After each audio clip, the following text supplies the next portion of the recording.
Penegasan sebagai jawara Eropa kembali dipertegas Madrid. Masih di bawah komando Ancelotti, mereka memenangi laga final Super Cup Eropa. Lalu taktik apa yang digunakan Ancelotti kali ini? Dan bagaimana taktik tersebut mengalahkan Frankfurt? Bila kamu ingin tahu jawabannya, tonton terus video ini sampai akhir. Ancelotti tetap gunakan formasi andalan 4-3-3. Meski mendapat sejumlah amunisi baru, komposisi pemain utama tetap dipertahankan seperti musim kemarin. Jantung pertahanan masih dipercayakan pada Militao dan Alaba. Di tengah ada Toni Kroos, Casemiro, dan Modric. Untuk di depan, Benzema masih diapit Valverde dan Vinicius.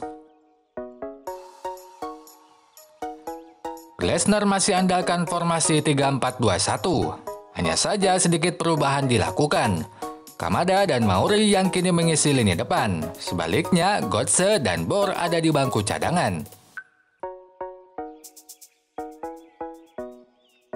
Saat bertahan, Frankfurt bermain dengan low pressing. Itu dapat terlihat dari pemain depan dan tengah mereka yang memilih merapatkan posisi ke gelandang Madrid.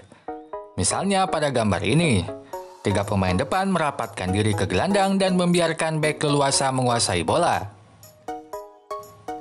Tak hanya itu, 2 wingback pun tidak agresif mempressing bek kanan dan kiri Madrid. Pada gambar ini, baik Carvajal dan Mendy sama sekali tidak dipressing. Padahal normalnya saat tim menggunakan formasi 3 back dengan 2 wingback akan rutin mempressing lawan. Nah, itu bisa terjadi karena pelatih Frankfurt, Glasner, lebih memilih mengamankan ruang di sisi pertahanan. Itu dilakukan dengan cara segera menyuruh 2 wingback turun. Maka tidak heran meski bola masih jauh dari pertahanan, tetapi formasi 5 back terbentuk sangat cepat. Contohnya pada gambar ini, meski bola masih dikuasai Toni Kroos di belakang, tetapi 5 back Frankfurt sudah terbentuk. Situasi ini membuat Toni Kroos nyaman mendistribusikan bola di belakang. Sementara Modric berposisi lebih ke depan membackup Benzema yang kadang bermain lebih dalam dan melebar. Alhasil penguasaan bola pun dominan dikuasai Madrid. Sampai menit ke-65 atau saat gol kedua tercipta, anak asuhan Ancelotti bisa kuasai 63% penguasaan bola. Kemudian untuk urusan mencetak gol, beban masih diberikan pada duo Benzema dan Vinicius. Tanpa mendiskreditkan Valverde, kontribusi Valverde dalam mencetak gol memang kalah jauh dari Benzema dan Vinicius. Namun itu terjadi karena ia dibebani tugas berbeda yang akan dibahas di bagian lain video ini. Nah, sekarang kita bahas kombinasi Benzema dan Vinicius dahulu. Bila musim lalu kombinasi keduanya hasilkan 18 gol dan menjadi yang terganas di Eropa, di laga ini hal tersebut pun juga terlihat. Bukan hanya di gol kedua, beberapa kali kombinasi keduanya hampir saja ciptakan gol. Contohnya peluang berikut. Benzema menerima umpan dari sisi lapangan. Ia sadar Vinicius ada di kiri, bola pun diumpan ke kiri. Sayangnya tendangan Vinicius diblok bek lawan.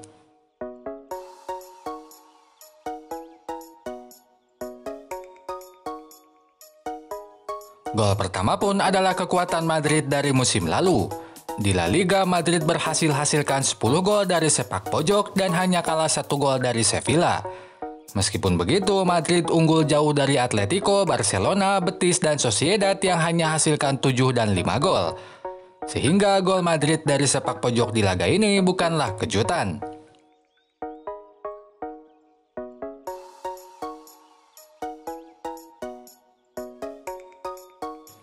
Beda dengan Frankfurt, Madrid bertahan dengan high pressing. Mereka berusaha segera merebut bola sedari awal dikuasai bek lawan. Contohnya pada gambar ini, sejumlah pemain depan Madrid mempressing bek lawan. Untuk keluar dari situasi ini, Frankfurt melakukan build up dengan umpan-umpan jauh ke depan.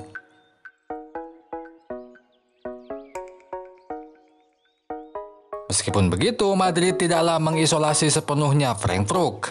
Saat bola sudah di tengah lapangan, Madrid lebih memberikan keleluasaan lawan untuk menguasai bola.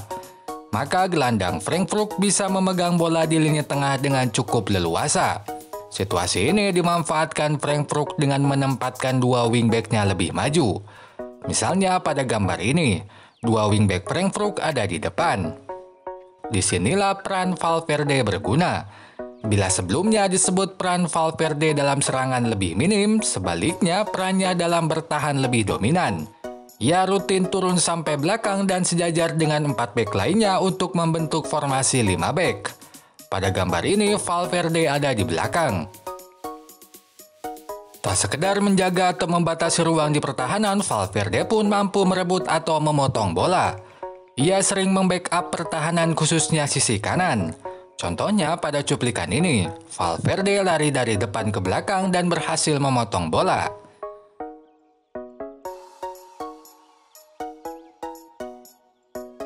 Nah, taktik ini juga yang membuat permainan melebar Frankfurt tidak berjalan maksimal. Dengan formasi 3-4-2, Glasner ingin menyerang dengan memaksimalkan 2 wingback yang ia punya. Tetapi rutin dan piawainya Valverde membacking pertahanan membuat permainan 2 wingbacknya tersegel. Akibatnya serangan Frankfurt pun tidak dominan dari sisi lapangan, padahal harusnya tim dengan wingback dominan menyerang dari sisi lapangan. Bagi Ancelotti sendiri, Valverde termasuk pemain yang ideal dalam taktiknya.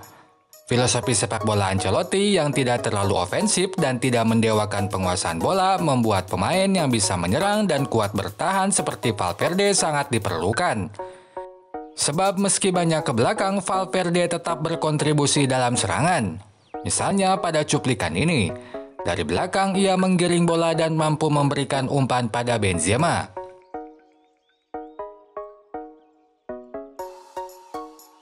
Perlu dicatat, tiap pelatih punya filosofi dan juga kebutuhan pemain tersendiri. Bagi Don Carlo, tentu saja Valverde sangat ideal. Tetapi bagi Pep yang mengutamakan dominasi dan penguasaan bola, bisa saja Valverde tidak termasuk pemain yang ia perlukan. Oke sobat semua, dapat disimpulkan gaya bermain dan kekuatan Madrid masih sama dan masih sekuat musim kemarin. Meski terlalu dini untuk menyimpulkan, ini bisa menjadi sinyal awal anak asuh Ancelotti akan tetap menjadi pesaing utama baik di La Liga maupun UCL. Oh iya, sebelum pamit, kalau ada yang ingin ditambahkan dan didiskusikan, langsung aja tulis di kolom komentar. Jangan lupa juga untuk like dan subscribe agar kamu terupdate video-video terbaru dari channel ini. Sampai jumpa lagi, goodbye!